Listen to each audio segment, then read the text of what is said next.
The afternoon sun beamed through the windows of Westside High as the final bell rang. Andrew gathered his books, stuffing them into his backpack while chatting with his friends about their upcoming chemistry test. At 17, he was one of the top students in his class, with dreams of becoming a doctor someday. "Hey, I'll grab some snacks for our study session," Andrew told his friends as they parted ways in the school parking lot. "Meet you guys at the library in 30 minutes. The walk to Riverside Market only took about 10 minutes. The small convenience store had been a neighborhood fixture for years, sitting on the corner with its faded blue awning and the neon open sign that flickered even in daylight. Andrew had been coming here since he was a kid, usually with his mom or older sister, but now he often stopped by on his own. As he pushed open the glass door, the little bell jingled overhead. The store smelled like always, a mix of coffee, cleaning products, and the sweet scent of the fresh donuts they sold in the mornings. A few customers browsed the aisles, and Mrs. Chen, who'd worked the register for as long as Andrew could remember, was busy helping an elderly woman count out change. What was different today was the man standing near the drink coolers, arranging bottles with a clipboard in hand. Andrew had never seen him before, tall, with sandy hair and a pressed blue shirt with manager embroidered on the pocket. Something about the way the man's eyes followed Andrew as he walked in made him feel instantly uncomfortable. Andrew headed for the snack aisle, grabbing a basket along the way. He needed to get chips, some drinks, and maybe those chocolate cookies his friend Tyler liked so much. As he bent down to check the prices on the lower shelf, he noticed a reflection in the glass of the freezer door across from him. The new manager had moved to the end of the aisle and was watching him. Andrew pretended not to notice. This wasn't new to him. Ever since he was 13 or 14, he'd gotten used to being followed in stores, security guards suddenly appearing nearby, or shop owners asking if they could help him find anything in that tone that really meant, "I'm watching you." His mom had sat him down years ago and explained why this happened and how to handle it. Keep calm, be polite, and never give anyone a reason to think their suspicions were right. Still, knowing why it happened didn't make it hurt any less. Andrew carefully selected 5 bags of different chips, checking prices and picking the ones on sale. The store manager, Andrew could now see Kevin on his name tag, had moved closer, pretending to restock a shelf that was already full. "Can I help you find anything?" Kevin asked, his voice carrying a sharpness that didn't match the words. "No thanks, I'm good," Andrew replied with the practiced politeness his mother had taught him. He kept his hands visible, his movements slow and deliberate. As Andrew moved to the drink cooler, Kevin followed, not even trying to be subtle now. When Andrew opened the cooler door to grab some sodas, Kevin moved so close that Andrew could smell his minty breath. "Those energy drinks are expensive," Kevin commented when Andrew picked up a can to read the label. "You sure you can afford that?" Andrew put the can back, the heat of embarrassment and anger rising in his neck.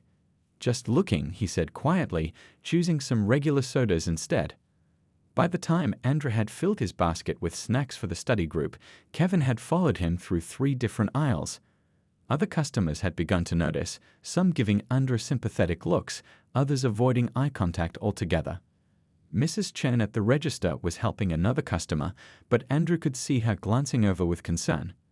As Andrew made his way toward the checkout line, he checked his phone. He was going to be late meeting his friends if this took much longer. He took a deep breath, reminding himself to stay calm. Just a regular Tuesday afternoon trip to the store, that's all this was supposed to be. But somehow, with each step toward the counter, Andrew could feel that this ordinary day was about to become anything but regular. Andrew stood in line behind an elderly woman who was carefully counting out exact change for her purchase. His phone buzzed with a text from Tyler. "Where are you?" "We're all waiting." Andrew quickly typed back that he'd be there soon, aware of Kevin's eyes still fixed on him from nearby. When it was finally his turn, Andrew placed his basket on the counter and smiled at Mrs. Chen. She'd known him since he was a kid and always had a kind word for him. "How's school going?" "Your mom told me you got that scholarship," Mrs. Chen said as she began scanning his items. "Yeah, I did. First one in my family to go to college," Andrew replied, reaching for his wallet. Just as Mrs. Chen was about to scan the last item, Kevin stepped forward, placing his hand on the counter between them. "Hold on," Kevin said loudly, causing several customers to turn and look. I need to check something first. Andrew felt his stomach tighten. Is there a problem? Kevin's face hardened. I saw you putting something in your pocket in aisle 3. The accusation hung in the air. The store seemed to go quiet, though Andrew could hear the hum of the refrigerators and someone's phone ringing in the distance. I didn't put anything in my pocket, Andrew said, keeping his voice steady despite the anger and embarrassment building inside him. I was just getting my phone to text my friends. Empty your pockets, Kevin demanded, loud enough for everyone to hear. Mrs. Chen looked uncomfortable. Kevin, I've known this boy for. Store policy. Kevin cut her off without taking his eyes off Andrew. We've had theft issues lately. Andrew slowly pulled out his pockets, his phone in one, a few dollars, and some loose change in the other. See? Nothing. But Kevin wasn't satisfied. And the backpack? Open it. By now, a small crowd had gathered. 2 middle school kids whispered to each other, an older man shook his head disapprovingly, and a woman with groceries decided to use the self-checkout instead. I'm just buying snacks for my study group, Andrew explained, trying to keep his voice from shaking. I haven't taken anything. You can check the security cameras. Cameras can miss things, Kevin insisted. Open the backpack now, or I'm calling security. Andrew thought about all the times his mother had told him how to handle situations like this. Stay calm. Don't raise your voice. Don't give them any reason. He unzipped his backpack, revealing textbooks, notebooks, and a calculator. Take everything out, Kevin ordered. Andrew could feel his face burning as he placed his school supplies on the counter one by one. His chemistry textbook, his notebook with carefully written formulas, the calculator his mom had saved up to buy him for advanced math. Each item felt like a piece of his dignity being laid bare for strangers to examine. Mrs. Chen looked increasingly uncomfortable. Kevin, this isn't necessary. I've known Andrew and his family for years. Kevin ignored her, digging through Andrew's belongings. Finding nothing, he pointed to the front pocket. What's in there? Andrew unzipped the smaller pocket, pulling out pens, pencils, his house key, and a small photo of his family that he kept for good luck during tests. City? Nothing, Andrew said, fighting to keep his voice steady. Can I pay for my stuff now? My friends are waiting. Kevin crossed his arms. Someone reported seeing you take something. Where's the security guard? A heavy-set man in a blue uniform appeared from the back of the store. What's going on? I need you to take this young man to the office. I'm pretty sure he's concealing merchandise, Kevin said, his voice dripping with false authority. I'm not, Andrew protested louder now. I didn't take anything. I'm just trying to buy these snacks. A few customers had started to murmur. An older black woman shook her head and put down her shopping basket. This isn't right, she said, before walking out the door. The security guard looked uncomfortably between Kevin and Andrew. You sure about this, boss? The kid doesn't look like he's hiding anything. Are you questioning me? Kevin snapped. Take him to the office while I check the tapes. Andrew felt a cold wave of fear wash over him. This was escalating too quickly. He thought about his friends waiting at the library, about the perfect attendance record he was about to break, about his mother's warnings to always be polite but stand up for himself. Can I make a phone call first? Andrew asked, his voice quiet but firm. Kevin looked at Andrew with a mixture of annoyance and mockery. A phone call? Who are you going to call, your lawyer? He let out a short, humorless laugh that made Andrew's skin crawl. I just want to call my mom, Andrew replied quietly, fighting to keep his voice steady. His heart was pounding so hard he could feel it in his throat. The security guard, whose name tag read Tony, shifted uncomfortably from one foot to the other. Boss, maybe we should. Fine, Kevin interrupted, waving his hand dismissively. Make your call. But we're still going to the office to sort this out. Andrew's fingers trembled slightly as he pulled up his mom's contact. He was 17, almost an adult, but right now he needed his mother more than he had in years. The phone rang 3 times before she picked up. Hey, sweetie, what's up? I thought you had study group. His mom's warm voice came through the speaker. Andrew could hear the sounds of her office in the background, fingers typing on keyboards, the quiet hum of conversation. Mom, he started, trying to keep his voice calm. I'm at Riverside Market, and there's a problem. The new manager thinks I stole something. There was a brief silence on the other end of the line. When his mother spoke again, her voice was controlled, but Andrew could detect the steel beneath it. "Put the manager on the phone, please." Kevin had been smirking, arms crossed over his chest, but his expression flickered when Andrew held out the phone. "My mom wants to talk to you." Kevin rolled his eyes dramatically, taking the phone with obvious reluctance. "Ma'am, this is Kevin Miller, the manager at Riverside Market. Your son was observed." Andrew couldn't hear what his mother was saying, but Kevin's face changed, his confident smirk fading slightly. "Yes, ma'am, but store policy clearly states." Kevin paused again, listening. "No, we haven't found anything yet, but—" Another pause. "Well, yes, we do have cameras, but—" Kevin's expression had shifted from smugness to uncertainty. "I understand you're upset, ma'am, but this is standard procedure when—" Andrew watched as Kevin's face continued to change, his earlier confidence giving way to something closer to defensiveness. 20 minutes. That's really not necessary. We can handle this." Kevin stopped mid-sentence, looking at the phone. She hung up. He handed the phone back to Andrew, his expression hardening again. "Your mom's coming down here." "Doesn't change anything, though. Let's go to the office." Tony, the security guard, led the way, with Andrew following and Kevin bringing up the rear. As they walked through the store, Andrew felt the stares of other customers. An older white couple whispered to each other. A young woman with a toddler quickly moved out of their path. A teenage boy about Andrew's age gave him a look that seemed to say, "That could have been me." Mrs. Chen called out from behind the counter, "Andrew, do you want me to hold your snacks for you?" "He won't be needing them," Kevin answered before Andrew could speak. In the small back office, there was just enough room for a desk, a couple of chairs, and a wall of security monitors. Andrew sat down, his backpack still open with his belongings spilled out. He carefully began putting his school supplies back, one by one. "Leave that," Kevin snapped. "We're not done checking." Andrew slowly set his chemistry textbook back on the desk, the weight of the humiliation pressing down on him. He thought about the study group waiting for him, about the test they needed to prepare for, about how he'd have to explain this to his friends. "I really didn't take anything," Andrew said, looking directly at Tony rather than Kevin. "I come here all the time. Mrs. Chen knows me." Tony nodded slightly, but a sharp look from Kevin made him straighten his face. "Your mom can say whatever she wants when she gets here, but if we find you've taken something, there will be consequences," Kevin said, leaning against the wall. "Maybe a call to your school. Colleges don't look kindly on students with theft records." The threat hung in the air. Andrew's scholarship, his future medical career, everything he'd worked for, all potentially jeopardized by this man's baseless accusation. He thought about his mother's countless warnings about being careful, about how the world sometimes saw young black men differently. He'd always been so careful. Andrew looked at the clock on the wall. 18 minutes until his mom would arrive. He took a deep breath and straightened his shoulders, keeping his expression neutral despite the storm of emotions inside him.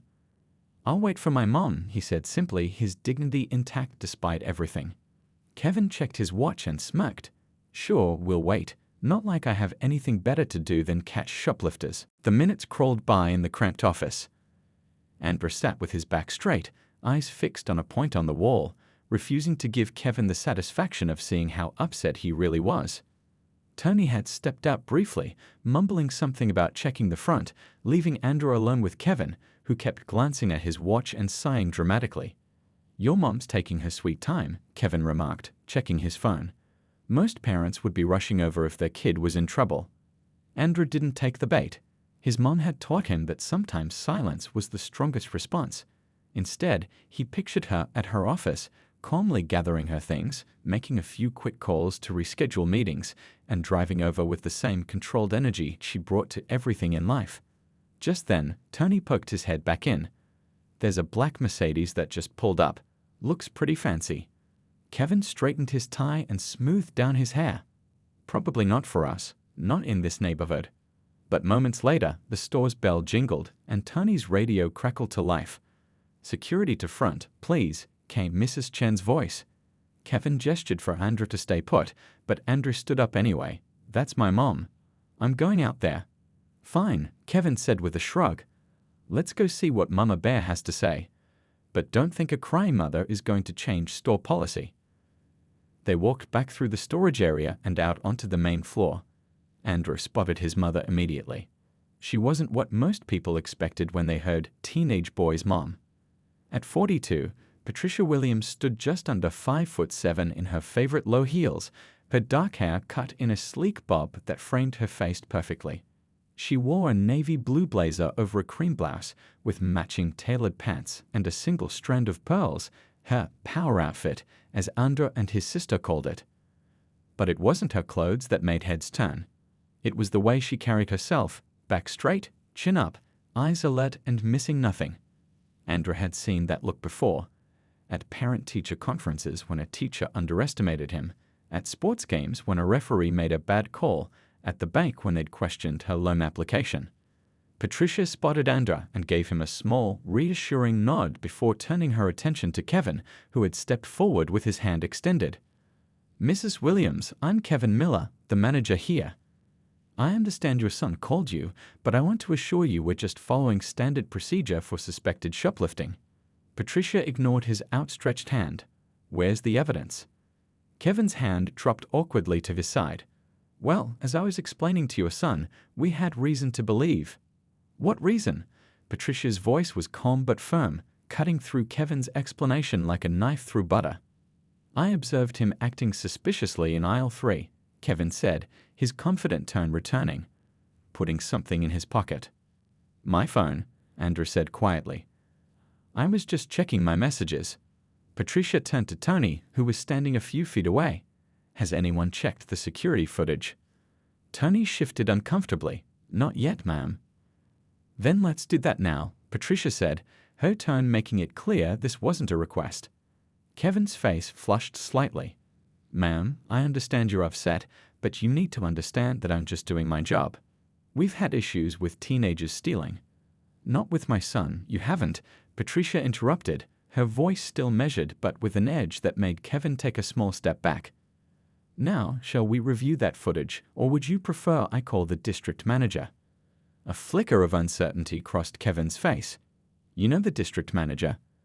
Among others, Patricia replied simply. By now, several customers had gathered at a distance, pretending to shop while watching the drama unfold. Mrs. Chen stood behind the counter, not even trying to hide her interest.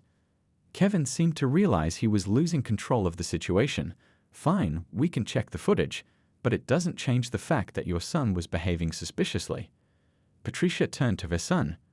"Andrew, did you take anything from this store without intending to pay for it?" "No, Mom. I was just getting snacks for the study group." Andrew glanced at his watch. "I'm really late now." Patricia nodded once, then turned back to Kevin. "Let's see that footage, now." As they walked back toward the office, Andrew caught his mother's eye. She gave him a subtle wink, her way of saying, "I've got this." For the first time since Kevin had started following him around the store, Andrew felt the tight knot in his chest begin to loosen. Whatever happened next, he wasn't facing it alone. Back in the cramped office, Kevin fumbled with the computer keyboard, clicking through menus to access the security camera footage.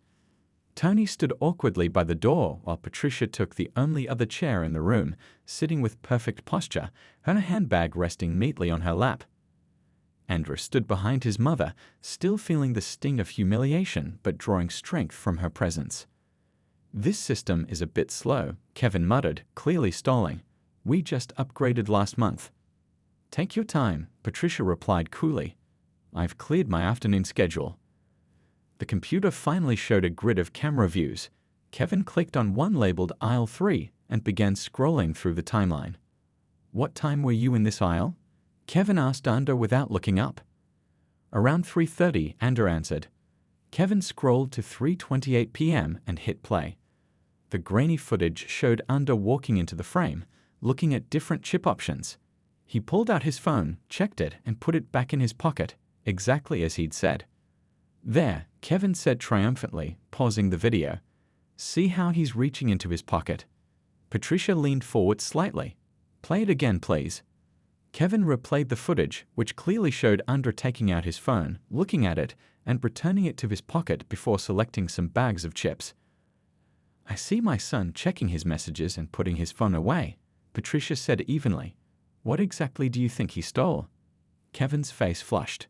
Well, the angle isn't great. Maybe it was a different aisle.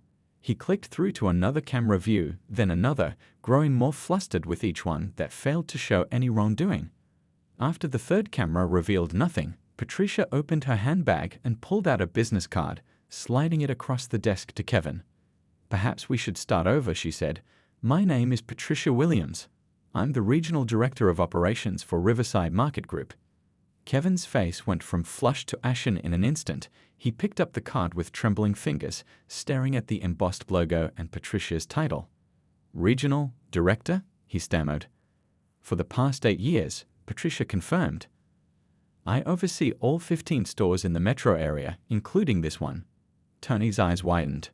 Wait, you're that Patricia Williams, the boss? Patricia gave him a small nod. I am. Kevin looked like he might be sick. But the district manager, never mentioned. I asked him not to, Patricia said. I prefer to evaluate our locations authentically. And my son shops here regularly because it's convenient to his school, though today is the first time he's been treated like a criminal for doing so. The silence in the room was deafening. Andrew watched Kevin's face cycle through shock, disbelief, and finally, the dawning horror of recognition. Mrs. Williams, I had no idea, Kevin began, his voice shaky. If I had known. That's precisely the problem, Patricia cut in, her voice still calm but with steel beneath it. You shouldn't treat any customer this way, regardless of who they are or who their parent might be. She stood up, smoothing her blazer. Tony, would you please give us the room? I need to have a conversation with Mr. Miller. Tony didn't hesitate, practically bolting for the door. Yes, ma'am. Right away. As Tony left, Mrs. Chen appeared in the doorway. Her eyes widened when she saw Patricia. Ms. Williams, I didn't know you were visiting today, she exclaimed. Hello, Lucy, Patricia smiled warmly. It wasn't a planned visit. I came because my son called me. Mrs. Chen's gaze shifted to Kevin, her expression hardening. I told you he wasn't stealing. I've known Ander since he was little. Kevin looked like he wanted the floor to open up and swallow him. Mrs. Chen, I was just following Protocol 4. For what? Patricia asked. For teenagers? For black teenagers specifically. Because I've reviewed our security protocols personally, and they don't include harassing customers without evidence or threatening their academic futures. Andrew blinked in surprise. He hadn't told his mom about that part. I heard him through the door, Mrs. Chen explained, giving Ander a sympathetic look. Threatening a good kid about his college chances. Disgraceful. Kevin's mouth opened and closed, but no words came out. The reality of his situation was clearly sinking in. Not only had he falsely accused a teenager of theft with no evidence, but that teenager was the son of his boss's boss, and now his job was hanging by a thread. Patricia turned to Ander. Honey, why don't you go get those snacks for your study group? Mrs. Chen will help you. I need to have a private word with Mr. Miller about company policies and values. Andrew nodded, relief washing over him. As he followed Mrs. Chen out, he heard his mother say in that special, quiet voice she reserved for serious situations, Now, Mr. Miller, let's talk about what happened here today, and why it will never happen again at any of our stores. The door closed behind Ander and Mrs. Chen, leaving Patricia alone with Kevin in the small office. The hum of the computer fan seemed unnaturally loud in the silence. Kevin stood with his back against the wall, his earlier confidence completely evaporated. Please, sit down, Patricia said, gesturing to the chair Kevin had been using. Her voice was calm but left no room for argument. Kevin sat awkwardly, his lanky frame suddenly seeming smaller. Patricia remained standing, smoothing her blazer in a gesture that was more habit than necessity. I'd like to understand what happened today, she began, her tone measured. Walk me through your thought process. Kevin swallowed hard. Mrs. Williams, I want to apologize. If I had known who you were, who your son was. That's exactly the problem, Patricia cut in, her words sharp but her voice still controlled. You shouldn't treat any customer differently based on who they are or who their parents might be. She leaned against the desk, arms crossed. So let me ask again, what made you follow my son around the store today? Kevin's eyes darted around the room, looking anywhere but at Patricia. We've had some issues with shoplifting recently. Teenagers coming in after school. We have security cameras that clearly show my son did nothing wrong. Patricia pointed to the screen where the footage was still paused. So what was it about Andrew specifically that caught your attention? The question hung in the air. Kevin's mouth opened, then closed again without forming words. Was it because he's black? Patricia asked directly, her gaze unwavering. Kevin's face flushed. No, I'm not. I don't. Then what? Patricia pressed. Because I've reviewed our theft reports for this location. We've had exactly 3 incidents in the past month. None involved teenagers. She picked up a folder from the desk, weekly reports she'd requested earlier from Mrs. Chen, while Kevin was searching through the camera footage. In fact, Patricia continued, flipping through the pages. Our most recent case was a middle-aged woman who tried to leave with unpaid groceries hidden in her baby's stroller. Kevin shifted uncomfortably in his seat. I was just being cautious. It's my job to protect the store. Patricia set the folder down. Your job, Mr. Miller, is to manage this location according to our company values. The first of which is respect for every customer who walks through that door. She walked to the security monitor and rewound the footage again. Let's watch this one more time. The screen showed Andrew entering the aisle, checking his phone, putting it away, and selecting snacks. Nothing suspicious, nothing out of the ordinary. Now, Patricia said, pausing the video, explain to me again why you followed my son, accused him publicly of theft, and then threatened his academic future.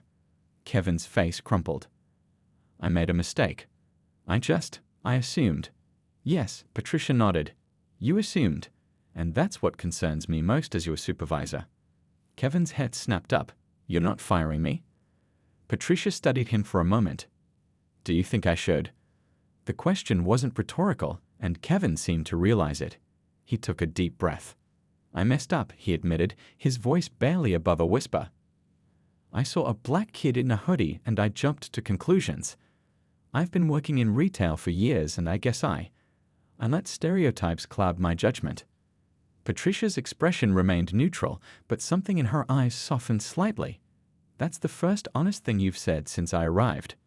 She pulled a chair over and sat down across from him. I've been running these stores for 8 years, Mr. Miller. Do you know why I never mentioned that Andrew shops here?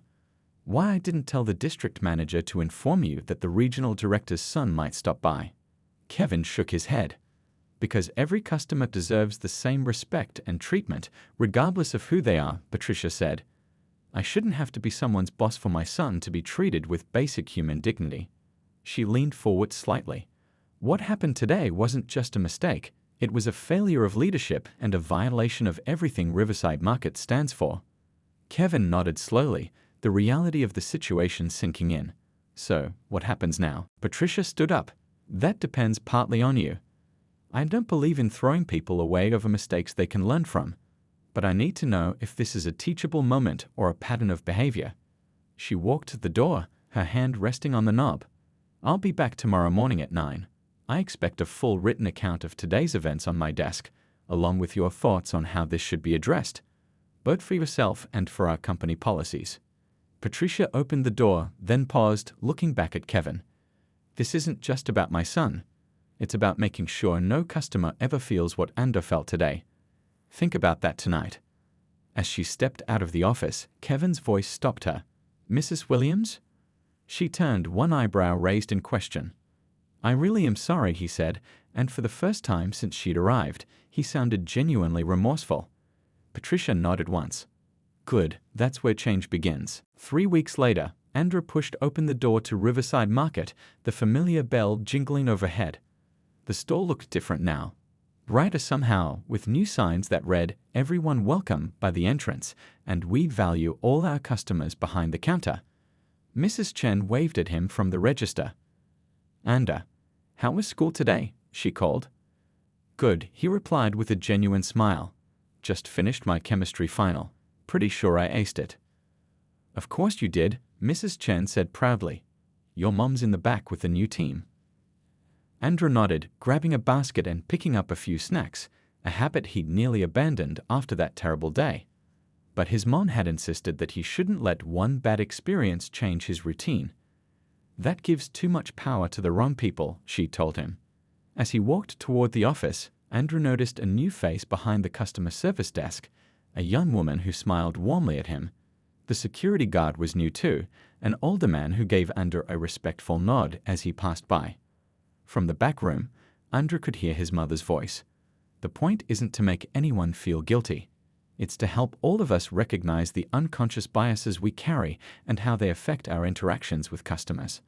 Andrew knocked lightly on the open door. Inside, 6 employees sat in a circle of folding chairs, with Patricia standing by a small whiteboard. She smiled when she saw him. "Perfect timing," she said. "Everyone, this is my son Andrew." The employees, a mix of ages and backgrounds, greeted him warmly. Andrew recognized some from other Riverside Market locations. "Andrew has agreed to share his perspective today," Patricia explained. "As I mentioned earlier, what happened here last month wasn't an isolated incident. It happens to people of color in stores across America every day." Andrew took a deep breath and stepped forward. Over the past few weeks, his mother had asked if he'd be willing to talk to employees about his experience. At first, he'd been reluctant, who wanted to relive that humiliation. But after thinking it over, he realized that his story might help prevent someone else from going through the same thing. "I've been shopping here since I was a kid," Andrew began. "That day wasn't different from any other, except for how I was treated." He spoke for about 10 minutes, describing how it felt to be followed around the store, publicly accused and threatened. The employees listened intently, some nodding in recognition, others looking shocked or uncomfortable. When he finished, a middle-aged woman raised her hand. "I've worked retail for 20 years, and I've definitely made assumptions about shoppers based on how they look. I never thought about how it felt from their side." Another employee, a young Latino man, added, "It happens to me too sometimes, even in uniform with my name tag on. People see me and assume I don't belong." The conversation continued, honest and sometimes difficult, but always respectful.